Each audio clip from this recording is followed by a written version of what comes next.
Hello my dear students, welcome to my channels. तो आपका मेरे चैनल में बहुत बहुत स्वागत है। तो आज हम क्या पढ़ेंगे? आज हम पढ़ेंगे रेशियो एंड प्रोपोर्शन। इसको हिंदी में कहते हैं अनुपात एवं समानुपात। देखो, अर्थमेट ये टॉपिक है एक अर्थमेटिक का। तो मैं पहले ज्योमेट्री पढ़ा, तो ज्योमेट्री थोड़ा बाद में कैरी करेंगे, क्योंकि जब तक हम रेशियो और परसेंटेज नहीं पढ़ेंगे हम थोड़ा थोड़ा डाउट रहेगा बीच बीच में। तो देखो, रेशियो एंड प्रोपोर्शन हम रेश पूरे अर्थमेटिक टॉपिक में दो चैप्टर बहुत इंपॉर्टेंट है, मतलब नींव है हर टॉपिक की। एक है प्रतिशत और दूसरा चैप्टर है अनुपात, रेशियो। अगर ये दो चैप्टर आपको अच्छी तरह से आते हैं तो अर्थमेटिक में आपको लगभग टॉपिक में लगभग टॉपिक आसानी से कर लोगे, मतलब बहुत कम दिक्कत आएगी। बेसिकली देखा जाए तो इन दोनों का क्वेश्चन एग्जाम में एक एक आता है, पर इन पर बेस प्रॉफिट लॉस और अदर टॉपिक्स उन पे बहुत सारे क्वेश्चन आते हैं। तो आज हम सबसे पहले क्या करेंगे? रेशियो। तो पहले हमें रेशियो की जरूरत क्यों है? रेशियो क्या है?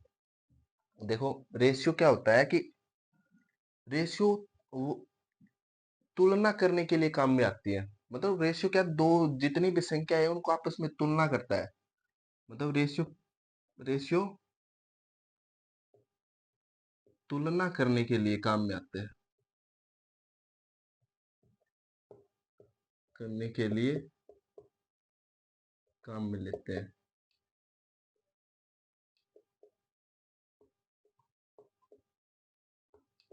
मतलब ये रेशियो क्या है? ये संख्याओं की आपस में तुलना करता है।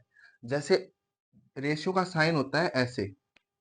हमें किसी ने कह दिया कि 3:4, तो ये है, ये रेशियो का साइन है। हमने किसी किसी ने कह दिया कि A/B बराबर A/B, वो है 3:4 में है। किसी ने हमें ये कह दिया। अब देखो, इस पे मैं आपको टाइप वाइज क्वेश्चन करवाता हूँ, आप टाइप वाइज लिख सकते हो। पहला टाइप कि मान लो इधर लिखता हूं मैं कि रेशियो को किसी भी संख्या से गुणा या भाग करने पर रेशियो में कोई फर्क नहीं आएगा। मतलब रेशियो को किसी भी संख्या से किसी भी संख्या से गुणा या भाग करने पर कोई फर्क नहीं पड़ता है, करने पर कोई प्रभाव नहीं पड़ता है।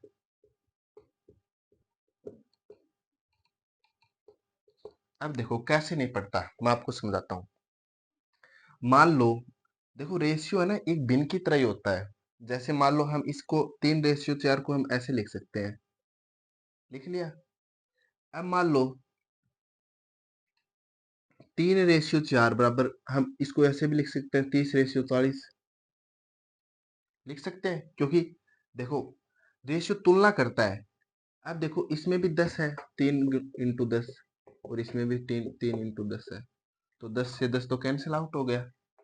इसमें 4 × 10 है, तो 10 सेम है। और रेशियो क्या बता, समान से समान आपस में कट जाते हैं, भिन्न में भी जैसे कट जाते हैं कि 30:40 है, तो 0 से 0 कैंसिल आउट हो जाता है, 3:4, मतलब 3 भाग में 4 बचता है। ऐसे ही रेशियो होता है कि रेशियो में भाग गुणा करने पर कोई प्रभाव नहीं पड़ता है। ये आपको बहुत बहुत जरूरी है याद रखने के लिए। आपको थोड़ा बहुत नॉलेज भी होगा कि ये हो गया। अब 30 रेशियो, ये ऐसे मान लो 300 रेशियो, ये भी सेम रहता है। मान लो, इसको मान लो दोनों को 3 9:12, ये भी सेम रहता है। मतलब क्या है कि ये सभी रेशियो क्या है, आपस में इक्वल है। कैसे है? क्योंकि अगर हम इसको कैंसिल आउट करेंगे या फिर काटेंगे, सबसे सरलतम रूप होता है वो रेशियो होता है। मतलब रेशियो तो वैसे भी होता है, बस सबसे सरलतम रूप करेंगे तो यही आएगा इनका निकल के। समझ गई? अब इससे आगे कि रेशियो को हम कैसे लिख सकते हैं। रेशियो को हम सिंप्लीफाई करके लिखते हैं, मतलब रेशियो को सिंप्लीफाई करके लिखते हैं। जैसे जैसे हमने किसी ने कह दिया कि क्या हम फ्रैक्शन में लिख सकते हैं, फ्रैक्शन समझते हो? जैसे हमने किसी ने कह दिया कि 1/2% अनुपात 3/4%। हम इसको नहीं लिख सकते हैं, हम इसको सरलतम रूप में, ओनली सरलतम रूप में लिखें। सरलतम रूप कैसे होगा इसका, कि फ्रैक्शन आपको शायद तक सीख गए होगे, परसेंटेज पढ़ा होगा, तब आपने, आप फिर पहले मैं आगे पढ़ाऊंगा इसके बाद में, कि इसको ऐसे नहीं लिख सकते, सरलतम रूप में लिखेंगे कि जैसे 1/2 गुना में 100 रेशियो 3/4 इंटू में 100। अब ये कैंसिल आउट हो जाएंगे, तो इसका आंसर क्या आएगा, 2/3। मैं आपको समझा दूंगा आगे आगे, जैसे जैसे कैसे आया ये कैसे नहीं। अब देखो 100 से 100 कैंसिल आउट हो गया, 2 से 2 हो गया, अब 2 इधर आ जाएगा तो 2/3 हो गया। अब देखो कि हम रेशियो को किस तरह से लिख सकते हैं, सिंप्लीफाई करके लिखेंगे। हम फ्रैक्शन में नहीं लिख सकते और दशमलव में भी नहीं लिखते हैं। जैसे किसी ने कह दिया कि 3.5 अनुपात में 4.5, तो इसको भी सिंप्लीफाई करके लिखेंगे। मतलब देखो, जैसे किसी दशमलव को हटाते हैं तो भाग में कितना आता है, 1 जीरो आ जाता है। इस दशमलव को हटाएंगे तो 1 जीरो आ गया। मैंने अभी अभी बताया था कि जो रेशियो होता है वो एक फ्रैक्शन भिन्न की तरह होता है। अब इसको कैसे सोल्व करेंगे, 35 भाग में 10, इसके भाग में कितना है, 10 से 10 कैंसिल आउट, यहाँ 7 इधर 9, मतलब कितना है, 7/9। इसका आंसर क्या है, 7/9। समझ में आया होगा आपको थोड़ा बहुत, मतलब धीरे धीरे जितने प्रैक्टिस करेंगे क्वेश्चनों के, मतलब एकदम सरल तरह पर, ये बहुत इजी है, यहाँ से यहीं से स्टार्ट होता है। और इसके क्वेश्चन तो मतलब जीडी, यूपी पुलिस, सीजीएल, इनमें भर भर के क्वेश्चन आते हैं इसके। और जितने छोटे एग्जाम है ना उसमें ये क्वेश्चन ज्यादा आते हैं। अब ये हो गया। अब देखो फ्रिक्शन, हम मान लो किसी ने ये कह दिया कि हमें कि 3/4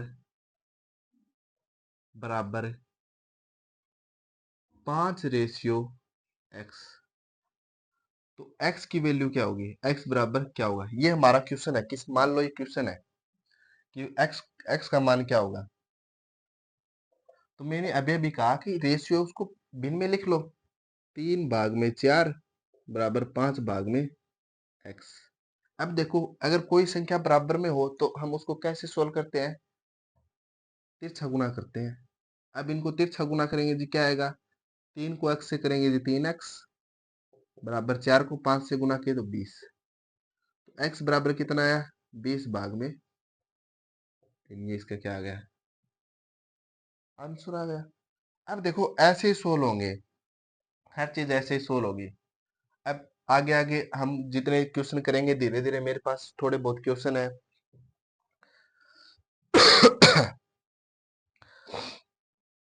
हाँ,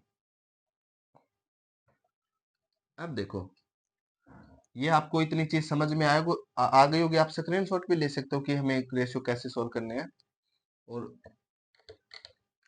अब देखो मैं थोड़े बहुत क्वेश्चन करवाता हूँ कि रेशियो को सोल्व कैसे करते हैं। कि मान लो हमारे पास एक क्वेश्चन है, और एक एक चीज और बता दूं कि जैसे हम रेशियो को सोल्व करते हैं, मान लो हमारे पास एक रेशियो है A/B, ये बहुत जरूरी है कि इंपॉर्टेंट चीज है, नोट बना के लिख लो, 3 नंबर पॉइंट।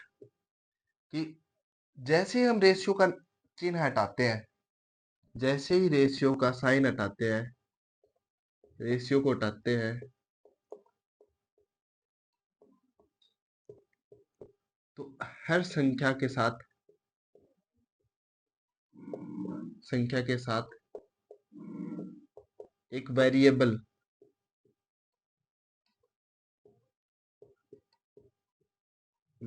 आता है, मतलब एक चर राशि आती है।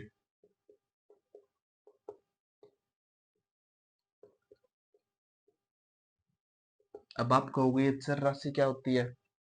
देखो, वेरिएबल क्या होता है? जो हमेशा फिक्स नहीं रहता है, कुछ भी मान हो सकता है। जैसे मान लो हम इस यहाँ मान लो 3, यहाँ जो है रेशियो का साइन हटाएंगे तो ए बराबर हम सीधा डायरेक्ट नहीं लिख सकते कि ए बराबर 3 होगा। हम बी बराबर डायरेक्ट नहीं लिख सकते कि बी बराबर 4 होगा। इसके साथ एक वेरिएबल आएगा, वो मान लिया कि मैंने एक्स आएगा,